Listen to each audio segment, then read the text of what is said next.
విజయ్ గారు, ఈసారి ఎలాగైనా సరే హిట్ కొట్టాలన్న ప్రెషర్ మీ షోల్డర్స్ మీద ఉంది సార్ ఈ సినిమా చేస్తున్నప్పుడు? కానీ ప్రెషర్ ఎప్పుడు ఉంటుంది, ప్రెషర్ తప్పదు, కానీ ఎవరికి లేదు ప్రెషర్. నాకు సినిమా పర్ఫామ్ చేయాలి, మా ప్రొడ్యూసర్ ఇంత డబ్బులు పెట్టిండు, ఆయనకు డబ్బులు రావాలి, డిస్ట్రిబ్యూటర్లు కొంటుండ్రు, ఆడియన్స్ మనకి ఇంత ప్రేమిస్తున్నప్పుడు వాళ్ళు ఆ రోజు ఇట్లా బుకింగ్స్ ఇట్లా చూసి వాళ్ళు రేపు వెళ్ళినప్పుడు ఎంజాయ్ చేయాలిరా, తృప్తిగా బయటికి రావాలి అన్న, మనం కొడుతున్నాం అంటే అరే నిజంగా కొట్టాలిరా మనం అని అని ఉంటుంది. కానీ but pressure is a part of every one's life. It's okay. అంటే నాకు సినిమా పర్ఫామ్ చేయాలని ప్రెషర్, చాలామందికి రెంట్లు కట్టాలనే ప్రెషర్, ఆఫీస్లో సీనియర్ల ప్రెషర్, కొడుకు మంచిగా చదువుకోవాలని ప్రెషర్. సో అందరికీ everybody in their life is dealing with pressures of different sort and it's completely normal. And yes, for me I really want the film to perform.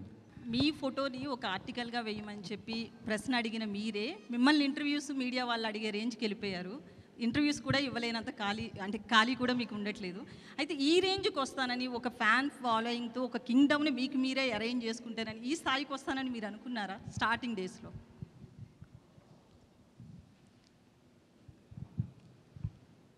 ఏదో పెద్దగా అవ్వాలి, పేరు సంపాదించాలి, డబ్బులు చేసుకోవాలి, అందరు రెస్పెక్ట్ పొందాలని అయితే ఉండే.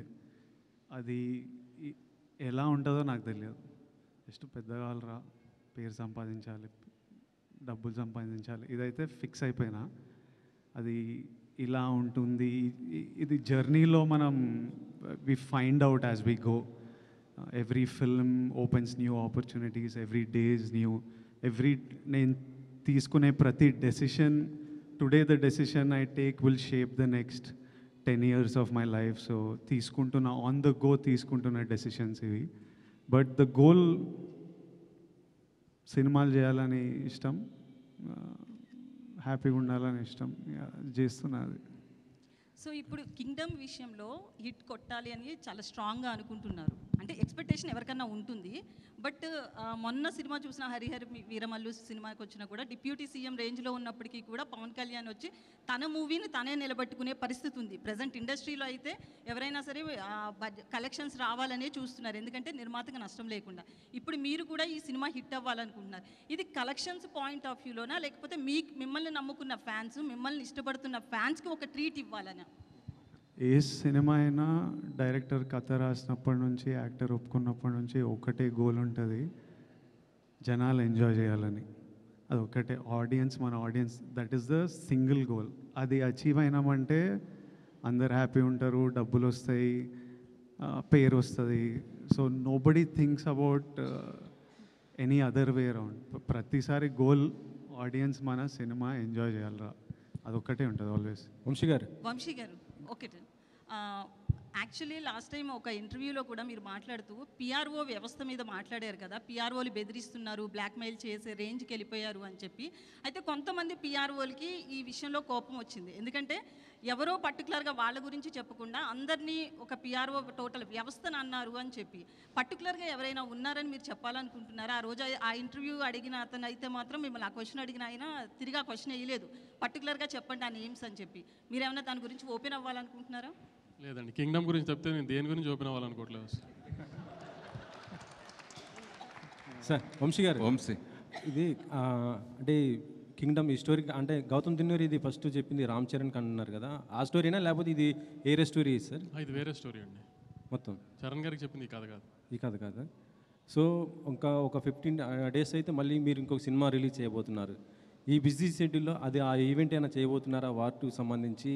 అది కూడా చాలా తక్కువ టైం ఉంది కదా. మండే తర్వాత వార్ గురించి మాట్లాడుకుందాం అండి. ఈ 4 రోజులు అయితే నేను కింగ్డమ్ అయితే ఉండదు. మండే తర్వాత వార్కి ఏం చేయాలి మండే తర్వాత మాట్లాడుకుందాం వార్ గురించి. విజయ్ని తీసుకోవడానికి కారణం ఏంటి సార్? అంటే గౌతమ్ దిన్నూరి ఈ స్టోరీ విజయ్ కోసం చేశారా లేకపోతే ఇంకేరేదండి? లేదు, గౌతమ్ నాకు వచ్చి చేద్దాం అనుకున్నప్పుడే నేను విజయ్ గారికి ఒక కథ అనుకున్నానండి. ఆ కథ విజయ్ గారితో సినిమా చేద్దామని అది చెప్పాడు డైరెక్ట్గా. వేరే ఆప్షన్స్ ఎప్పుడు మేము పెట్టుకోలేదు. అందుని విజయ్ గారు అనుకున్నాం, అది విజయ్ గారితో అలానే ప్లాన్ చేసాం అంతే.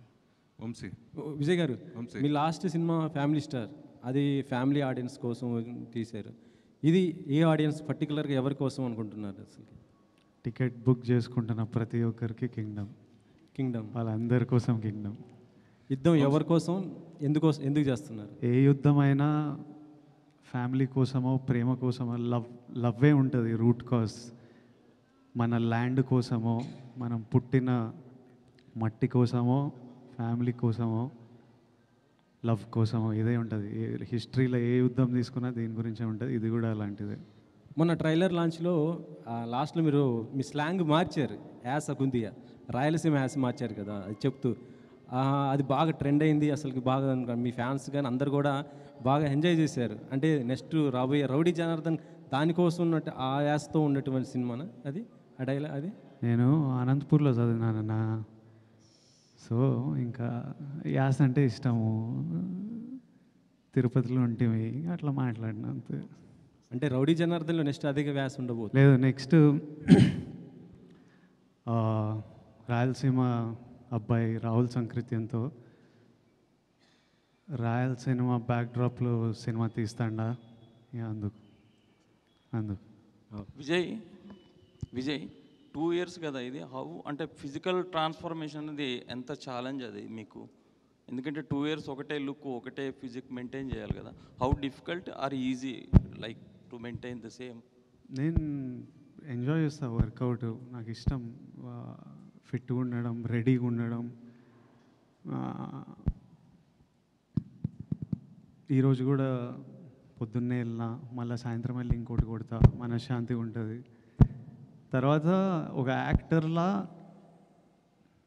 లైఫ్లో కూడా ఎప్పుడు రెడీ ఉండాలి. యుద్ధం వచ్చిన తర్వాత రెడీ అవ్వడం అంటే వర్కౌట్ కాదు.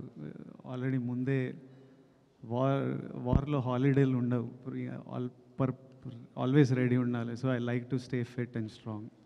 ఇందులో ఎల్టీటీని కూడా టచ్ చేశారా ఏమైనా? సారీ, ఎల్టీటీని ఏమైనా టచ్ చేశారా ఇందులో? ఆ పాయింట్ ఏం టచ్ చేయలే. అలాంటి టైంలో జరిగిన ఒక ఫ్యామిలీ ఇమోషన్ మీద ఒక మల్టీ లేయర్డ్ కథ.